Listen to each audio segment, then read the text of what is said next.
All right, today we're going to break down a tool that can honestly be a game changer for your classroom. Drawing inspiration from pedagogical experts like Penny we're going to explore how to create a super effective quick reference guide. So let's just dive right in. Does this sound familiar? You explain a concept, you practice it, but the same questions just keep popping up over and over again, eating into your valuable lesson time. If you're sitting there nodding along, well, this explainer is definitely for you. So first things first, let's actually frame the problem. We're calling this first section El reto en el aula, or the classroom challenge. Look, every teacher navigates these hurdles. There's cognitive overload, right? Where students are just juggling so many new ideas that the core concepts, they just don't stick. This, of course, leads to those repetitive questions that, while totally valid, can really disrupt the flow of a lesson. And the result? You lose instruction time and your students have a really hard time retaining that essential information. So what's the solution? Well, that brings us right to our next section, La Solución, the quick reference guide. This is where we shift from talking about the problem to a real practical strategy. So what is a quick reference guide exactly? Honestly, you can think of it as a cheat sheet for learning.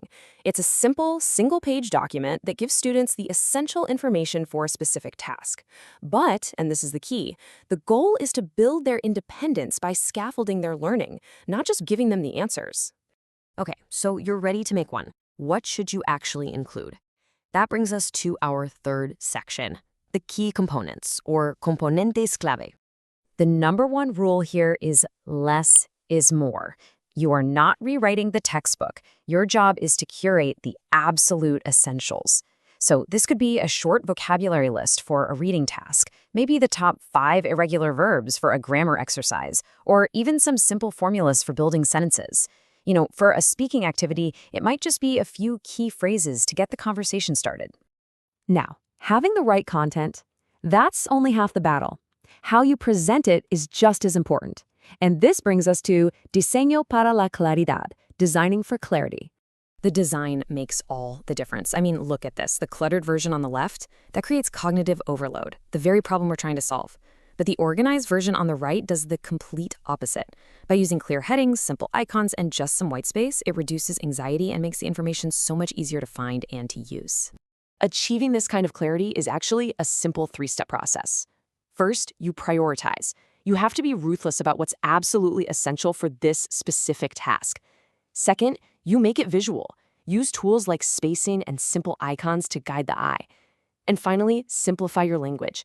It should be instantly understandable to your students. Okay, so we know what it is and we know how to design it. Now let's talk about putting it to work in the classroom with some aplicación práctica, or practical application. The real power of this tool is its flexibility. For essay writing, a guide with sentence starters can totally improve their flow. For a speaking task, providing a few key questions can build so much confidence. Even in a grammar game, a simple guide to verb conjugations makes the play faster and way more accurate. It's adaptable to pretty much any classroom activity you can think of. And this gets us right to the core philosophy. The goal here is to foster learner autonomy, not to create dependence. This guide is a scaffold, not a crutch. It's a tool that empowers students to find answers for themselves, and that's what builds real confidence along the way. So the takeaway is simple. A single, thoughtfully designed sheet of paper can do so much more than just answer questions. It reduces student anxiety, it builds their independence, and it gives you back precious teaching time. It's a small tool with a huge impact on your classroom dynamic. So we'll leave you with this question to chew on. Now that you've seen how simple and powerful this tool really is, what's the first guide you're going to create to empower your students?